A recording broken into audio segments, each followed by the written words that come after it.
An Eastern Kentucky clerk who had been accused of not doing her job has now been indicted.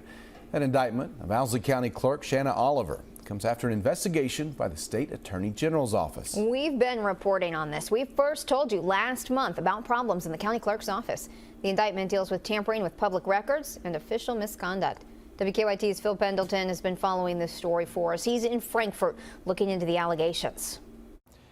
Shanna Oliver was indicted yesterday by a Franklin County grand jury, but she had been under investigation for some time by detectives with the Kentucky Attorney General's office.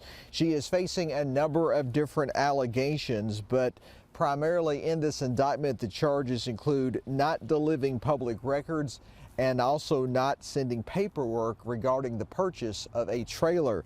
Now, we learned of other allegations against Oliver late last month. A real estate firm in Mount Sterling told us they were struggling to complete the sale of a home in Booneville because they couldn't get into the county clerk's office to get needed work done. We went there and could not get in ourselves because the office was only open several days a week, and it stated that it was closed the day we were there. We were also told by other people that even on days the office was supposedly open, people still struggle to get in and get needed work done.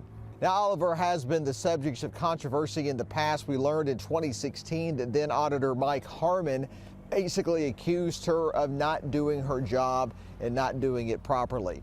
In Franklin County, Phil Pendleton, WKYT. Tampering with public records is a Class D felony.